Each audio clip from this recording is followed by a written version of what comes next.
সাধাৰণতে ষ্টুডেণ্টবিলাকৰ পৰা এটা অভিযোগ শুনা যায় যে কেতিয়াবা অভিভাৱকৰ পৰাও এইটো অভিযোগ শুনা যায় যে ল'ৰা ছোৱালীবিলাকে পঢ়ে কিন্তু তেওঁলোকে পঢ়া কথাবিলাক মনত ৰাখিব নোৱাৰে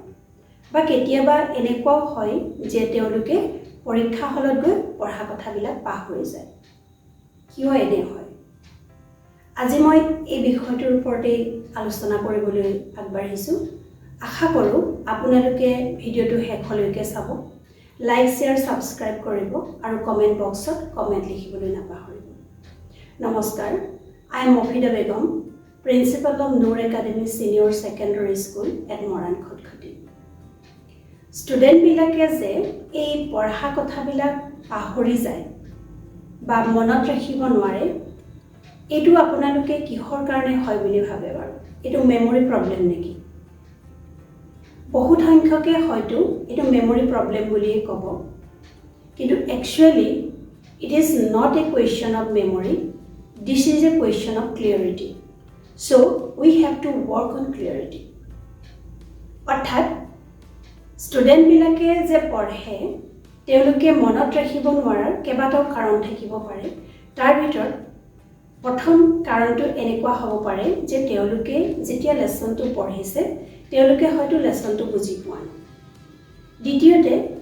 তেওঁলোকক যেতিয়া ক্লাছত লেসনটো বুজাই দিয়া হৈছে দ্বিতীয় হয়তো তেওঁলোকে লেসনটো বুজি পোৱা নাই কিন্তু তেওঁলোকে আকৌ টিচাৰজনক কোৱেশ্যন কৰা নাই কাৰণ তেওঁলোকৰ মনত হয়তো এনেকুৱা ডাউট থাকিব পাৰে যে একেটা ক্লাছত যেহেতু বহুত সংখ্যক ল'ৰা ছোৱালী আছে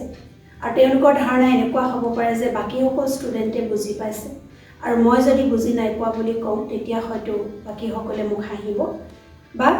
টিচাৰজনে হয়তো মোক খং কৰিব গতিকে এনে কিছুমান কথাত পৰি বহুত ষ্টুডেণ্টে শিকিবলগীয়া বহুত কথা থাকি যায় তেওঁলোকে ক্লাছত কোৱেশ্যন নকৰে তৃতীয় কথাটো এনেকুৱা হ'ব পাৰে যে বহুত কিছু ষ্টুডেণ্ট আছে যিসকলে একেবাৰে পৰীক্ষাৰ সময়তহে পঢ়িবলৈ থয়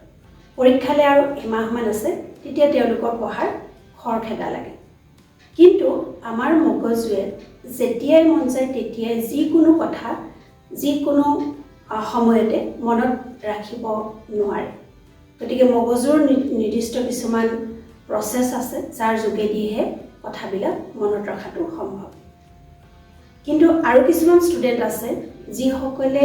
বছৰ আৰম্ভণিৰ পৰা সুন্দৰ ৰূপত পঢ়া শুনা কৰে কিন্তু তেওঁলোকেও কেতিয়াবা গৈ পৰীক্ষা হলত কথাবিলাক পাহৰে গৈ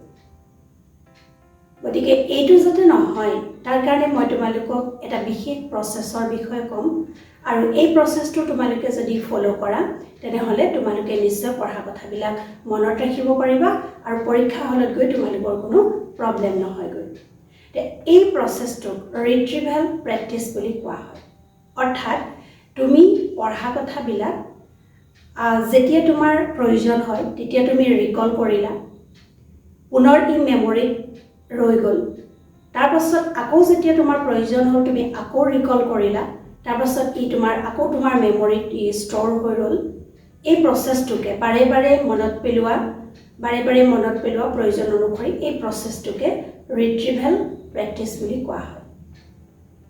অৰ্থাৎ তুমি যেতিয়া এটা লেসন পঢ়া কথাবিলাক তোমাৰ মেমৰিত ৰৈ যায় এভৰিথিং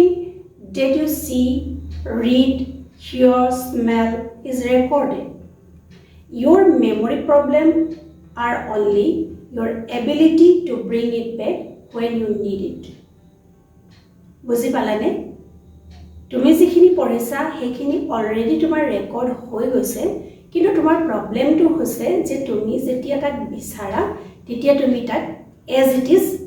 উলিয়াই আনিব নোৱাৰা গতিকে তাৰ কাৰণে তুমি কেনেকৈ পঢ়িব লাগিব এই মূল যিটো প্ৰচেছত তোমালোকে পঢ়িব লাগিব সেই কথাটো মই এতিয়া কওঁ তোমালোকে মন দি শুনা প্ৰথম কথাটো হ'ল যে এটা লেসন আমি মনত ৰাখিবলৈ হলে প্ৰথমতে আমি লেসনটো পঢ়িব লাগিব ঠিক আছে দ্বিতীয় কথা হ'ল আমি লেসনটো বুজি পাব লাগিব এতিয়া ধৰা তুমি লেসনটো পঢ়িলা আৰু লেসনটো বুজিও পালা তাৰ পাছত মনত ৰাখিবৰ কাৰণে তুমি কি কৰিবা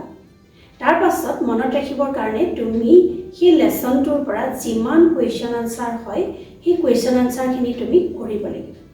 আৰু তুমি কোৱেশ্চন আনসাৰ ক'ত পাবা তুমি কোৱেশ্চন নিজে পাঠটোৰ পৰা বিচাৰি উলিয়াব পাৰিবা নতুবা এক্সাৰসাইজত যিখিনি কোৱেশ্চন দিয়ে তাৰ পৰাও তুমি কোৱেশ্চন ল'ব পাৰা নহলে তুমি মক টেষ্টৰ পেপাৰ ল'ব পাৰা বা প্ৰিভিয়াছ ইয়াৰৰ পেপাৰো ল'ব পাৰা গতিকে এনেদৰে তুমি কোৱেশ্চন ৰেডি কৰিব লাগিব আৰু সেই কোৱেশ্চনৰ আনসাৰবিলাক তুমি কৰিব লাগিব আৰু এটা কোৱেশ্চনৰ আনসাৰ কৰিবলৈ যাওঁতে তুমি পুনৰ পাঠটো পঢ়িব লাগিব কিন্তু এইবাৰ তোমাৰ পঢ়াৰ ধৰণটো অলপ বেলেগ হ'ব কাৰণ প্ৰথমবাৰ তুমি যেতিয়া পঢ়িছিলা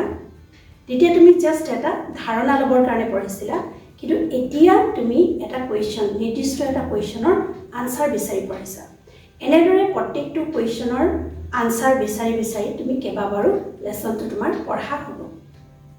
এতিয়া ধৰা তোমাৰ হৈ গ'ল তুমি লেসনটো পঢ়িলা বুজিলা যিমান কোৱেশ্চন আনসাৰ হয় সকলোবিলাক তুমি কৰিলা এতিয়া তুমি কি কৰিবা এতিয়া তুমি ৰিভিজন কৰিব লাগিব ৰিভিজন কেনেকৈ কৰিবা তুমি যিখিনি কোৱেশ্চন আনসাৰ কৰিলা সেই কোৱেশ্চন আনসাৰৰ পৰা তুমি প্ৰায় 10টা বা 5টা তুমি কোৱেশ্চন বাছি ল'লা আৰু সেই কোৱেশ্চনৰ আনসাৰখিনি তুমি ৰিকল কৰিবলৈ যত্ন কৰা পুনৰ মনত পেলাবলৈ যত্ন কৰা তাৰ মানে তুমি তোমাৰ ব্ৰেইনত ফিচিং কৰিব লাগিব তুমি বিচাৰিব লাগিব সেই কোৱেশ্চনৰ আনসাৰ বিচাৰিব লাগিব এনেদৰে বাৰে যেতিয়া তুমি কোৱেশ্চনৰ আনসাৰ বিচাৰিবা আৰু যেতিয়া তুমি ৰিকল কৰিব পাৰিবা যিমানখিনি তুমি ৰিকল কৰিব পাৰিবা সিমানখিনি তোমাৰ মেমৰি ষ্ট'ৰ হৈ যাব আৰু এইদৰে কৰোঁতে মেমৰিত যিহেতু এটা প্ৰেছাৰ পৰিব গতিকে এই কথাবিলাক পাৰ্মানেণ্টলি তোমাৰ মগজুত ৰৈ যাব কিন্তু তুমি আৰু এটা কথা মন কৰিবা যদি তুমি ৰিকল কৰিব পৰা নাই তেতিয়া কি কৰিবা তেতিয়া তুমি পুনৰ পঢ়িব লাগিব সেই কোৱেশ্চনটোৰ আনসাৰটো তুমি পুনৰ পঢ়িব লাগিব আৰু এবাৰ যেতিয়া তুমি ৰিকল কৰিবা তুমি লগালগেই পঢ়ি যেহেতু লগালগেই ৰিকল কৰিছা তেতিয়া তুমি হয়তো বেছি সংখ্যক মনত পেলাব পাৰিবা বা মনত ৰাখিব পাৰিবা কিন্তু তুমি খন্তেকৰ কাৰণেটো পঢ়া নাই এতিয়াৰ কাৰণেটো পঢ়া নাই তুমি কিয় পঢ়িছা পৰীক্ষাৰ কাৰণে পঢ়িছা আৰু এতিয়া লগালগ পঢ়ি লগালগ যিখিনি তুমি ৰিকল কৰিছা হেতু হল শৰ্ট টাৰ্ম মেমৰি কিন্তু আমাক কথাবিলাক দীৰ্ঘদিনৰ কাৰণে মনত ৰাখিবৰ প্ৰয়োজন হৈছে কাৰণ আমি পৰীক্ষাত লিখিবগৈ লাগিব হেতু কাৰণে তুমি কি কৰিব লাগিব আজি পঢ়া কথাখিনি দুদিনৰ পাছত পুনৰ তুমি একে ধৰণে ৰিকল কৰিব লাগিব লিখিব লাগিব তাৰ পাছত তুমি এসপ্তাহৰ মূৰত ৰিকল কৰা লিখা তাৰ পাছত 15 দিনৰ মূৰত তুমি এই ধৰণে ৰিকল কৰা গতিকে এনেদৰে বাৰে কৰোঁতে সেই কথাখিনি তোমাৰ মেমৰি পাৰ্মানেন্টলি বহি যাব গতিকে এই সমস্যা তোমালোকে যেহেতু পঢ়িছাই তোমালোকে কষ্ট কৰিছাই গতিকে এটা যদি ৰাইট ডাইৰেকশনত এটা ৰাইট ওয়েত যদি পঢ়া ৰাইট মেথডত যদি তুমি পঢ়া তেনেহলে তুমি পঢ়া কথাবিলাক কেতিয়াও পাহৰি নোযোৱা ই হয়তো অলপ সময় ল'ব কিন্তু ই পাৰ্মানেন্টলি তোমাৰ মগজুত ৰৈ যাব গতিকে আজিৰ পৰা তোমালোকে এনে ধৰণেৰে পঢ়া কামটো আৰম্ভ কৰা আৰু তোমালোকৰ এনে ধৰণেৰে পঢ়ি কথাবিলাক মনত ৰৈছে নে নাই এই কথাবিলাক তোমালোকে মোলে কমেন্ট বক্সত কমেন্ট লিখি পেলাই জনাবা আৰু মই আশা কৰিছো নিশ্চয় তোমালোকৰ মনত ৰব আৰু পৰীক্ষাত একো প্ৰবলেম নোহোৱাকৈ তোমালোকে প্ৰত্যেকটো কোৱেশ্চনৰ আনসাৰ নিশ্চয় কৰিব পাৰিবা